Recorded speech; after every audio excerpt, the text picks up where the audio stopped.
இவர் ஃப்ளைட் ஏற இருந்தவரை அங்கிருந்து அரெஸ்ட் பண்ணி இவர் செடிஷன் பண்ணாரு. ஸோ செடிஷன்றது ரொம்ப பெரிய சார்ஜ். நம்ம எக்ஸ்டர்னல் அஃபேர்ஸ் மினிஸ்ட்ரி கண்டம் பண்ணியிருக்காங்க.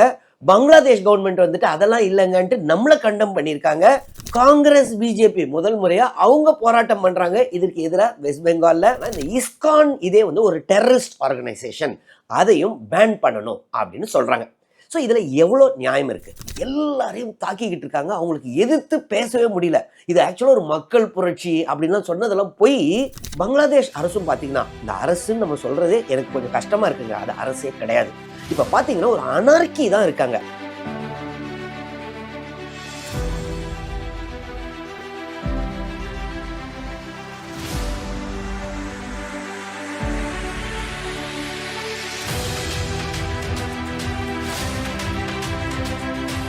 வணக்கம். இஸ்ரேல் ஜபசிங். பங்களாதேஷ்ல ஒரு ஹிந்து மாங்க், அதாவது இந்து மத துறவி சின்மய் குமார் தாஸ், அவர் வந்துட்டு பங்களாதேஷ் கவர்மெண்ட் அரெஸ்ட் பண்ணிட்டாங்க செடிஷன் சார்ஜில். ஸோ இதற்கு எதிராக மிகப்பெரிய போராட்டம் அங்கே நடக்குது. இது பெரிய பதட்டத்தை உருவாக்கி இருக்கு இந்தியா பங்களாதேஷ் உறவுல. நம்ம எக்ஸ்டர்னல் அஃபேர்ஸ் மினிஸ்ட்ரி கண்டம் பண்ணியிருக்காங்க. பங்களாதேஷ் கவர்மெண்ட் வந்துட்டு அதெல்லாம் இல்லைங்கன்ட்டு நம்மளை கண்டம் பண்ணியிருக்காங்க. பார்த்தீங்கன்னா பிரியங்கா காந்தி, காங்கிரஸ் கட்சியை சேர்ந்தவர், அவங்களும் கண்டம் பண்ணியிருக்காங்க. காங்கிரஸ் பிஜேபி முதல் முறையா அவங்க போராட்டம் பண்றாங்க இதற்கு எதிராக வெஸ்ட் பெங்கால்ல. நம்மளுடைய ஆந்திர பிரதேஷ் டெப்டி சிஎம் பவன் கல்யாண் அவர்கள் அவரும் கண்டம் பண்ணியிருக்காரு. என்னதான் நடக்குது பங்களாதேஷ்ல? இது பார்த்தீங்கன்னா ஆகஸ்ட் 5 ஷேக் ஹசீனா அவர்கள் பதவி இறக்கப்பட்டார். அங்கிருந்து நாடு தப்பி இந்தியா தஞ்சம் அடைந்தாங்க. அதற்கு அப்புறம் பார்த்தீங்கன்னா அங்கே பார்த்தீங்கன்னா நிறைய ஹிந்து டெம்பிள்ஸ், ஏறக்குறைய 20 டெம்பிளை டார்கெட் பண்ணியிருக்காங்க. இந்த ஸ்டூடெண்ட் மூவ்மெண்ட் அப்படின்னு இந்த ஒரு கோட்டா சிஸ்டத்துக்காக நான் ஏற்கனவே கூட ஒரு வீடியோவில் சொல்லியிருந்தேன். அந்த கோட்டா சிஸ்டத்துக்காக மூவ்மெண்ட்னு ஆரம்பித்து கடைசியில் ஷேக் ஹசீனா கவர்மெண்ட்டையே காலி பண்ணிட்டாங்க. அவங்க கொஞ்சம் கொஞ்சமாக இவங்க ஷேக் ஹசீனாவை சப்போர்ட் பண்ணது யாரு? இந்தியன் கவர்மெண்ட் தான். அதனால தானே அவங்க 15 வருஷம் இருந்தாங்க. ஸோ அவங்களெல்லாம் அட்டாக் பண்ணுவோன்னு சொல்லி இந்து மதத்தை சேர்ந்த பிஸ்னஸ் எஸ்டாப்ளிஷ்மெண்ட்ஸை நிறைய இடத்துல அட்டாக் பண்ணியிருக்காங்க. அது இல்லாமல் பார்த்தீங்கன்னா இந்து கோவில்களை அட்டாக் பண்ணியிருக்காங்க. அப்போ இஸ்கான் அமைப்பை சேர்ந்தவர் தான் சின்மய் குமார் தாஸ், அவர் ஒரு ஹிந்து மாங்க். இஸ்கான்றது international society for Krishna consciousness அப்படின்னு.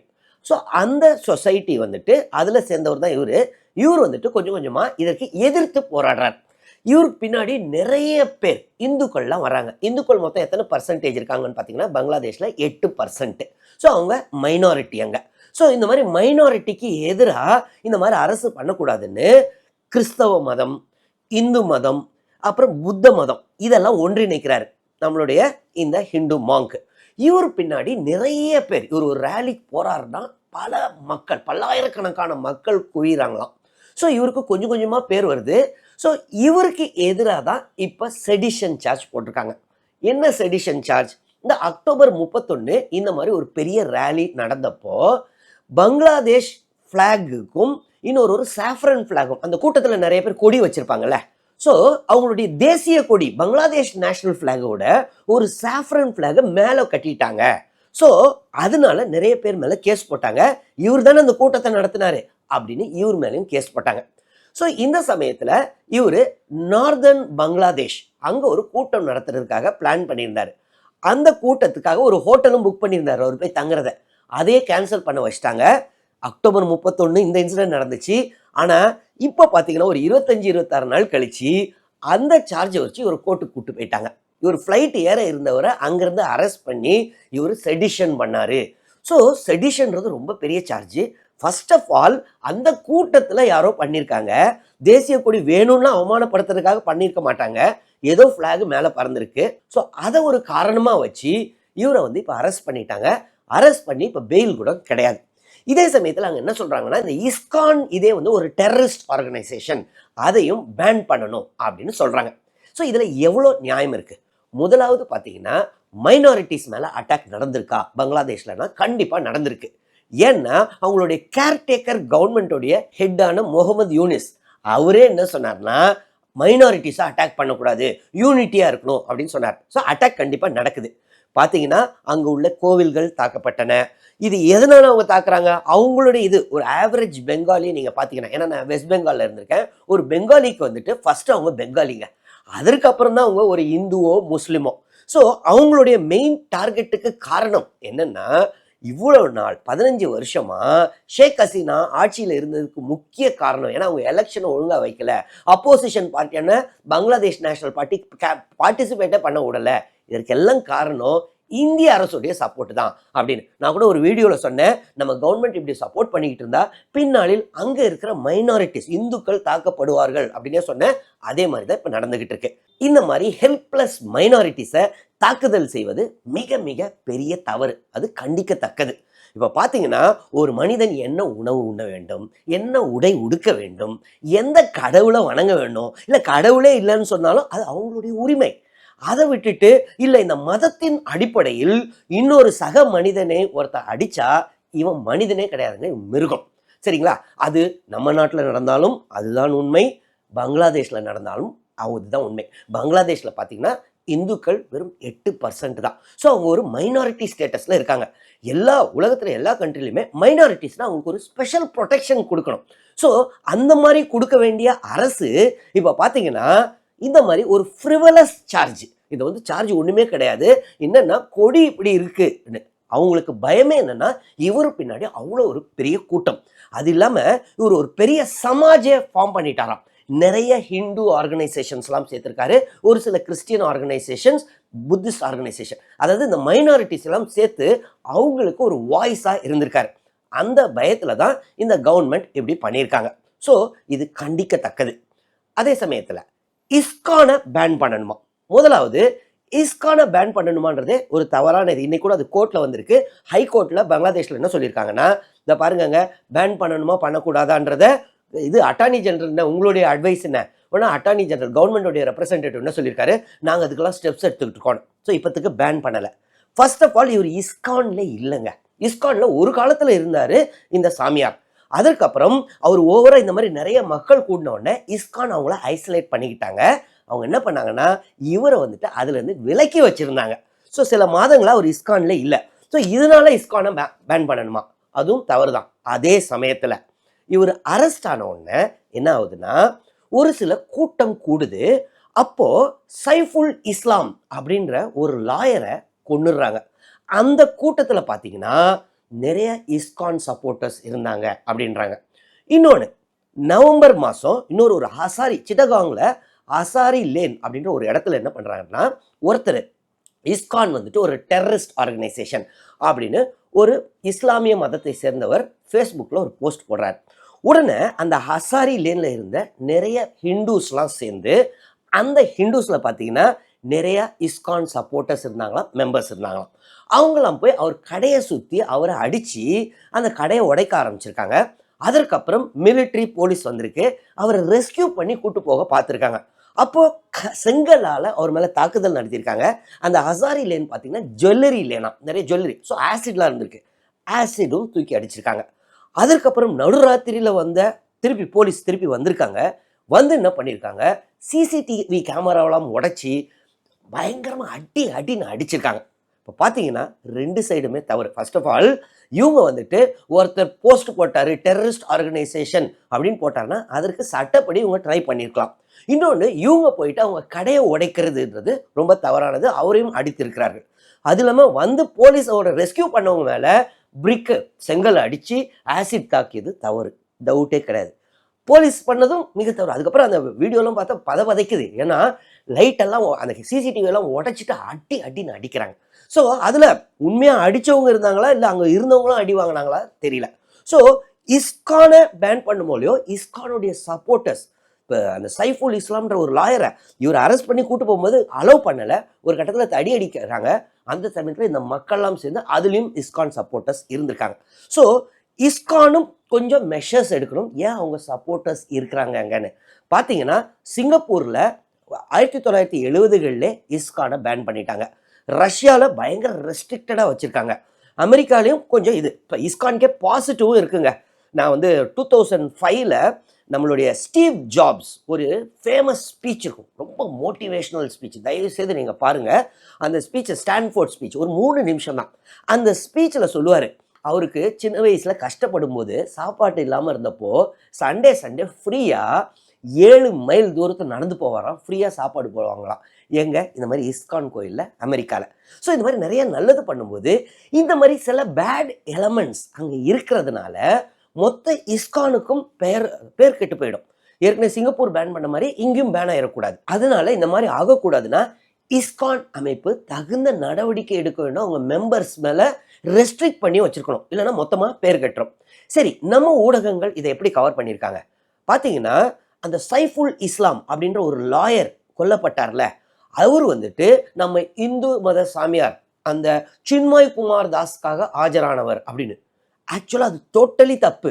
அவரை யார் கொன்னாங்கன்னா அந்த சின்மய் குமார் தாஸ் அந்த சாமியாரோடைய ஃபாலோவர்ஸோ சப்போர்ட்டர்ஸோ அரெஸ்ட் பண்ணக்கூடாது, கூட்டு போகக்கூடாதுன்னும் போது அந்த டைம்ல இருந்த இந்த லாயர் இதுக்கும் அதுக்கும் சம்மந்தமே இல்லை. ஸோ டோட்டலாக மிஸ்ரெப்ரசன்ட் பண்ணியிருக்காங்க நம்ம ஊடகங்கள். இன்னொன்று பார்த்தீங்கன்னா, இஸ்கான் அமைப்பை சேர்ந்ததுனால தான் இவர் அரெஸ்ட் பண்ணாங்கன்னு.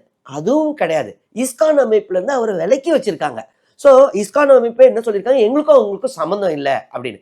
ஸோ அதுவும் மிஸ்ரெப்ரசன்டேஷன் ஆஃப் ஃபேக்ட்ஸ். ஏன்னா இப்போ இஸ்கான் அமைப்பு தான் அதனால தான்னா டோட்டலாக வேற ஆங்கிளில் போயிடும். பங்களாதேஷ் அரசு என்ன சொல்கிறாங்க, மதத்துக்கும் இதுக்கும் சம்மந்தம் இல்லைங்க, அவர் ஆன்டி நேஷனல் ஆக்டிவிட்டி செடிஷன் அதனால தான் பண்ணோம் அப்படின்னு அவங்க ஸ்டாண்டு. அது சரியான ஸ்டாண்டா? அதுவும் முற்றிலும் தவறான ஸ்டாண்டு. மதத்துக்காக நீங்கள் பண்ணலை, அது ரைட்டு. அதே சமயத்தில் அவருக்கு கூட்டம் கூடுது, இவங்க அரசு பண்ணுற இதை எதிர்க்கிறாரு, அதனால தானே இது பண்ணுறாங்க. பேச்சுரிமை மனுஷனுடைய முக்கியமான இது. அது இல்லாமல் ஹெல்ப்லெஸ் மைனாரிட்டிஸ்க்காக, இந்து மதத்தை சேர்ந்தவர்கள் அங்கே ஹெல்ப்லெஸ் மைனாரிட்டிஸ், அவங்களுக்காக ஒரு தலைவர் உருவாகியிருக்காருன்னா சந்தோஷப்படணும். அவரை எப்படி என்கேஜ் பண்ணணுன்றது தான் அரசுடைய இது. அவர் ஒன்றும் வயலன்ஸை யூஸ் பண்ணலையே. ஸோ பங்களாதேஷ் அரசும் பார்த்தீங்கன்னா, இந்த அரசுன்னு நம்ம சொல்கிறதே எனக்கு கொஞ்சம் கஷ்டமாக இருக்குங்க, அது அரசே கிடையாது. இப்போ பார்த்தீங்கன்னா ஒரு அனார்கி தான் இருக்காங்க. ஆகஸ்ட் 5 அதுக்கு முன்னாடி ஷேக் ஹசீனா பண்ணாங்களா? கிடையாது. ஆனால் அட்லீஸ்ட் ஒரு கவர்மெண்ட் இருந்துச்சு. ஆனால் அதே சமயத்தில் இன்னைக்கு இதெல்லாம் நடக்கிறதுக்கு காரணமே ஷேக் ஹசீனா தாங்க. 15 வருஷமா ஆப்போசிஷனை அளவே பண்ணாமல் வச்சுட்டு இப்போ ஒரு அனார்கி ஆயிடுச்சு. அவங்கள அடித்து துரத்திட்டாங்க. ஆனால் இப்போ இருக்கிறாங்களே கவர்மெண்ட்டு எல்லாம் அட்வைசர்ஸ்னு, அவங்களாம் யாரு? இந்த ஸ்டூடெண்ட்ஸு. யாரெல்லாம் புரட்சி பண்ணாங்களோ, எப்படி புரட்சி பண்ணாங்க, நிறைய பேரை அடித்தாங்க, நிறைய பேரை கொன்னாங்க, அவங்க தான் இப்போ மினிஸ்டர்ஸ். அப்போ எப்படி இருக்கும் ஒரு அனார்கி? முதலாவது சேரை பிடிச்சிட்டாங்கல்ல, இனிமேல் அந்த சேரை விட போகிறாங்களா? அவங்களுடைய ஆட்டிடியூடை நீங்கள் கொஞ்சம் காலமாக அப்சர்வ் பண்ணிங்கன்னா, பங்களாதேஷ் போய்கிட்டு இருக்கிற டைரக்ஷன், நான் கம்யூனல் டைரக்ஷன் சொல்ல மாட்டாங்க, மதம்லாம் இல்லைங்க, ஆனால் அவங்க போகிறது வந்துட்டு அந்த ஸ்டூடெண்ட் ஒரு அனார்கிக்காக போய்கிட்டு இருக்கு. Chief justice 5 senior most judges of supreme court பங்களாதேஷை இவங்க அந்த புரட்சி பண்ணதுக்கு அப்புறம் நேராக போயிட்டு சூழ்ந்து ரிசைன் பண்ணி ஆகணும்னாங்க. அடுத்த நாளே 6 பேரும் சீஃப் ஜஸ்டிஸ் உட்பட 5 எல்லாம் ரிசைன் பண்ணிட்டு போயிட்டாங்க. ஒரு 2 நாளைக்கு முன்னாடி ஒரு நியூஸ் ஐட்டம் பார்த்தங்க. இந்த மாதிரி ஒரு ஜட்ஜு மேலே முட்டை அடிச்சிருக்காங்க, ஹைகோர்ட் ஜட்ஜு மேலே. அவர் பயந்து அடிச்சுக்கிட்டு போயிட்டு இருக்காரு வெளியில. என்ன காரணம் சொல்லியிருக்காங்கன்னா, 2016 நீங்கள் கொடுத்த தீர்ப்பு ஒன்று இருக்குல்ல, அது வந்துட்டு இப்படி ஆச்சு, அதில் நீங்கள் இந்த மாதிரி தப்பாக பேசியிருந்தீங்கன்னு. எப்போவா? 2016 ஒரு ஹைகோர்ட் ஜட்ஜில். இப்போ பார்த்தீங்கன்னா பங்களாதேஷில் எல்லாரும் பயந்துக்கிட்டு இருக்காங்க. பிரதம் ஆலோ, டெய்லி ஸ்டார், இது பார்த்தீங்கன்னா பங்களாதேஷோடைய லீடிங் நியூஸ் பேப்பர்ஸ். அது ரெண்டுத்தையும் பேன் பண்ணி ஆகணும் அப்படின்னு ஜேர்னலிஸ்ட்லாம் த்ரெட்டன் பண்ணுறாங்க. அந்த ஆஃபீஸ் எல்லாம் அடித்து உடைக்கிறாங்க. காரணம் என்னன்னா, அவங்க ஷேக் ஹசீனா கவர்மெண்ட் இருந்தப்போ சரியா எதிர்த்து நியூஸ் ஐட்டம் எழுதலைன்னு. இந்த மாதிரி எல்லா இடத்துலையும் தாக்குதல் பண்ணிக்கிட்டு இருக்காங்க. அசிஸ்டன்ட் கமிஷனராக இருந்த ஒரு அதிகாரி, ஒரு பெண்மணி, அவங்க என்ன பண்ணியிருக்காங்கன்னா, இந்த மாதிரி கவர்மெண்ட் புதுசாக இன்டர்ம் கவர்மெண்ட் இங்கே ஃபார்ம் பண்ணாங்கல்ல, அதனால அவங்க சோஷியல் மீடியாவில் ஒரு கமெண்ட் போட்டிருக்காங்க, நம்ம கான்ஸ்டியூஷன் பிரகாரம் இன்டர்ம் கவர்மெண்ட்டுக்கு ஒரு வாய்ப்பே இல்லையே அப்படின்னு. அதனால அவங்கள ஜெயிலில் போட்டுட்டாங்க. ஒரு 2 நாளைக்கு முன்னாடி தான் பெயில் கிடச்சிருக்கு. ஸோ இவர்களை பொறுத்தவரை எல்லாரையும் தாக்கிக்கிட்டு இருக்காங்க. அவங்களுக்கு எதிர்த்து பேசவே முடியல. இது ஆக்சுவலாக ஒரு மக்கள் புரட்சி அப்படின்லாம் சொன்னதெல்லாம் போய் இந்த ஸ்டூடெண்ட் அன்ரெஸ்ட் மூவ்மெண்ட் மாதிரி ஆட்சியை பிடிச்சிட்டு இப்போ பார்த்தீங்கன்னா இவ்வளோ நாள் 15 வருஷம் இவங்க வந்து கொடுங்கோல் ஆட்சின்னு இவங்க சொன்னாங்க. அதாவது ரைட்ஸ்லாம் ஒழுங்காக ஷேக் ஹசீனா கவர்மெண்ட் கொடுக்கல, அது உண்மைதான். நிறைய பேரை சிறையில் அடைத்தார்கள், அதெல்லாம் உண்மை. ஆனால் அதற்கு அடுத்து நல்லதாக வரலான்னும் போது இப்போ பார்த்தீங்கன்னா இந்த ஸ்டூடெண்ட் பாடி வந்துட்டு இஷ்டத்துக்கு அடித்து அங்கங்கே சட்டம். இந்த பர்ஜ்னு ஒரு படம் இருக்குங்க, ஆங்கில படம், 2012-13 வந்தது. அதாவது அந்த படம் பிரகாரம் என்ன சொல்லுவாங்கன்னா, ஒரு நாள் ஏதோ ஒரு புது பார்ட்டி வந்துடும் எலெக்ஷனில். இதில் அமெரிக்காவில் ஒரு கிரேட் ஷேர் மார்க்கெட் ஃபெயிலியர் அது இதெல்லாம் அடி வாங்கினதுனால புதுசாக ஒரு பார்ட்டியை எலெக்ட் பண்ணுவாங்க மக்கள். அவங்க என்ன சொல்லுவாங்கன்னா, வருஷத்துக்கு ஒரு நாள் 12 மணி நேரம் நீங்கள் என்னென்னா தப்பு பண்ணிக்கலாம், கொலை கூட பண்ணலாம், அது வந்து சட்டப்படி தப்பாகாதுன்னு. ஸோ இந்த கான்செப்டில் தான் ஆளாளுக்கு வேண்டாதவன்லாம் அடித்து கொள்வது. அந்த மாதிரி தான் இப்போ நடக்குது. ஆனால் அந்த பர்ஜ் வந்துட்டு பங்களாதேஷை பொறுத்தவரை வருஷத்துக்கு வெறும் 12 மணி நேரம் கிடையாது, 3.5 மாதத்துக்கு மேலே இன்னும் தொடர்ந்து கொண்டிருக்கிறது. சரி, இந்த மொத்த இதுலையும் பார்த்தீங்கன்னா நான் நல்ல விஷயத்த பார்த்தேங்க. பங்களாதேஷ் நேஷனலிஸ்ட் பார்ட்டி, பேகம் கலிதா ஜியா, அது வந்து இஸ்லாமிஸ்ட் ஆர்கனைசேஷன், ஆன்டி இந்தியா, மைனாரிட்டிக்கு எதிரானவர்கள், ரொம்ப மோசமானவர்கள் அப்படிதான் நம்ம இத்தனை காலம் யோசிச்சுக்கிட்டு இருந்தோம். அவாமி லீக் கட்சி நம்ம ஆதரிச்சதுக்கு காரணமே ஷேக் ஹசீனா மேடம் வந்துட்டு ப்ரோ இந்தியா, இவங்க ஆன்டி இந்தியா இப்படிலாம். ஆனால் பார்த்தீங்கன்னா கொஞ்ச நாள் நீங்கள் அப்சர்வ் பண்ணிக்கிட்டு இருந்தீங்கன்னா பங்களாதேஷ் நேஷனலிஸ்ட் பார்ட்டி மொத்தத்தையும் எதிர்த்து கொண்டு இருக்கிறார்கள். உள்ள இருந்து இந்த ஸ்டூடெண்ட் மூவ்மெண்ட்டை எதிர்க்கிறது அவங்க. பங்களாதேஷ் நேஷனலிஸ்ட் பார்ட்டி நேற்று கூட ஒரு இதில் சொல்லியிருக்காங்க, என்னங்க இப்படி இதுக்காகவா 15 வருஷம் கொடுங்கோல் ஆட்சின்னு சொன்னாங்க, அதற்கு அப்புறம் வந்துட்டு 3.5 மாசத்துல இவங்க முகத்திர கிழிஞ்சிருச்சுங்க, இங்க உள்ள மைனாரிட்டிஸ் அடிச்சா எப்படி? யூனிட்டி தான் பங்களாதேஷோடைய ஸ்ட்ரென்த்து. அது இல்லாம இந்த சின்மய் சாமியாருக்கு எதிராக ஒரு கேஸ் ஃபைல் பண்ணாங்கல்ல, இந்த மாதிரி செடிஷன் கொடி இதாயிருச்சுன்னு. அதை பண்ணது யாருன்னா பங்களாதேஷ் நேஷனலிஸ்ட் பார்ட்டியை சேர்ந்த ஒரு லோக்கல் பார்ட்டி லீடர். அடுத்த நாளே அவர் பார்ட்டி விட்டு பெர்மனண்டா ரிமூவ் பண்ணிட்டாங்க.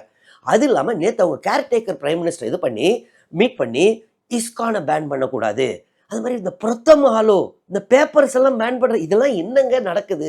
பங்களாதேஷ் எங்க நோக்கி போய்கிட்டு இருக்கு? இப்படி இருந்தா ஒன்றும் இல்லாமல் போயிடும்னு பயங்கரமாக கண்டனம் பண்ணிக்கிட்டு இருக்காங்க பங்களாதேஷ் நேஷனலிஸ்ட் பார்ட்டி.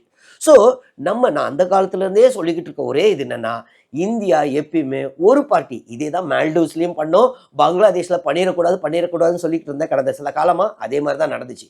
இப்பயாவது நம்ம அரசு முழிச்சுக்கிட்டு பங்களாதேஷ் நேஷனலிஸ்ட் பார்ட்டியை என்கேஜ் பண்ண ஆரம்பிக்கணும். என்னை பொறுத்தவரை இப்போ பங்களாதேஷ் நேஷனலிஸ்ட் பார்ட்டியும் தனியாலாம் வரணும். ஏன்னா ஸ்டூடெண்ட் சேர பிடிச்சிட்டான், இனிமேல் அவன் மினிஸ்டர் பதவி விடுவானா? அவ்வளோதான். அங்கே ஒரு ரெஸ்ட்லெஸ்னஸ் போய்கிட்டு இருக்கு, லா அண்ட் ஆர்டர்ன்றதே இல்லை. ஸோ எப்படி அது ஒரு ஆர்கனைஸ்டா இல்லைன்னா இன்னொரு பாசிபிலிட்டி இருக்கு, திடீர்னு ஒரு ராணுவ புரட்சி வரலாம். பாகிஸ்தானில் நடந்தது, இங்கே பங்களாதேஷ்லையும் நடந்தது, 1975க்கு அப்புறம் அங்கே நடந்துச்சு. ஸோ இங்கேயும் நடக்கலாம். அதெல்லாம் விட பெட்டர் ஆப்ஷன் இந்தியாவுக்கு, நம்ம நாட்டுக்கு. ஏன்னா நம்மளுடைய என்ன இருந்தாலும் நம்மளுடைய சகோதர சகோதரிகள் தான் பங்களாதேஷம். ஸோ அதை மைண்டில் வச்சுக்கிட்டு இந்த மாதிரி இது இல்லாமல் பங்களாதேஷ் நேஷனலிஸ்ட் பார்ட்டியை என்கேஜ் பண்ணி அவாமி லீகை, இப்போ ஷேக் ஹசீனா மேடமே இனிமேல் அவங்க அக்செப்ட் பண்ண போகிறதில்ல, அதே சமயத்தில் லோக்கலில் உள்ள அவாமி லீக் கட்சியும் என்கேஜ் பண்ணி, முக்கியமாக பங்களாதேஷ் நேஷனலிஸ்ட் பார்ட்டியை என்கேஜ் பண்ணி அங்கே ஒரு லாங் டேர்மாக டெமோக்ரஸி திருப்பி கொண்டு வந்தால் நல்லது. இல்லைன்னா மொத்தமும் குழப்பமாயிரும். இந்தியா பங்களாதேஷ் ரிலேஷன் என்ன இருந்தாலும் நம்ம நெய்பர் வேற, அது நல்லா இருந்தால் தான் பெட்டர். சரி, நம்மளுடைய பவன் கல்யாண் அவர்கள் deputy chief minister Andhra Pradesh, அவர் கண்டம் பண்ணியிருக்காரு மைனாரிட்டிஸ் அட்டாக் ஆகிறதுக்கு. நம்மளுடைய யூனியன் மினிஸ்டர் நம்ம கவர்மெண்ட் ஆஃப் இந்தியா கிரிராஜ் அவர்கள், அவர் கண்டம் பண்ணியிருக்காரு. வெஸ்ட் பெங்கால் பிஜேபி லீடர் ஒருத்தர் அதிகாரின்னு நினைக்கிறேன், அவங்க என்ன இருந்தாலும் எப்படி கல்கத்தாக்கு இனிமேல் ஹாஸ்பிட்டலுக்கு அங்கேருந்து தானே வரணும், டாக்காலேருந்து இங்கே தானே வரணும், அதை நம்ம தடை பண்ணணும், மைனாரிட்டிஸ்லாம் அங்கே அட்டாக் ஆகிறாங்கன்னு. இதெல்லாம் நல்ல விஷயம்தான். அதே சமயத்தில் நம்மளுடைய பவன் கல்யாண் அவர்கள் மணிப்பூரில் மைனாரிட்டிஸ் அட்டாக் ஆன் பண்ணப்போ என்ன பண்ணிக்கிட்டு இருந்தாரு? வெறும் மணிப்பூரில் மட்டும் இல்லை, நிறைய இடத்துல இந்தியாவில் மைனாரிட்டிஸ் மேலே தாக்குதல் நடத்தும் போது இவங்க எல்லாருமே அமைதியாக இருந்தாங்க. திடீர்னு அங்கே மட்டும் மைனாரிட்டிஸ் அட்டாக் ஆனால் வந்து தப்புன்னு சொல்கிறது மிகப்பெரிய தவறு. இது வந்துட்டு டபுள் ஸ்டாண்டர்ட் அப்படின்னு தான் எனக்கு தோணுது. ஸோ மைனாரிட்டிஸோ மெஜாரிட்டிஸோ எல்லாருமே மனுஷங்க தாங்க. மைனாரிட்டிஸ்னால் நம்ம எக்ஸ்ட்ரா ப்ரொடெக்ஷன் கொடுக்கணும். அது இந்தியாவாக இருந்தாலும் சரி, பங்களாதேஷாக இருந்தாலும் சரி. இதுதான் என்னுடைய கருத்து. உங்களுடைய கருத்து என்ன? கமெண்ட்ஸில் எழுதுங்க, நானும் பார்த்து தெரிஞ்சுக்கிறேன். ஏதாவது டவுட்ஸ் இருந்தாலும் கமெண்ட்ஸில் எழுதுங்க, நான் கிளாரிஃபை பண்ணுறேன். தொடர்ந்து இந்த சேனல் மூலமாக சந்திப்போம். நன்றி, வணக்கம்.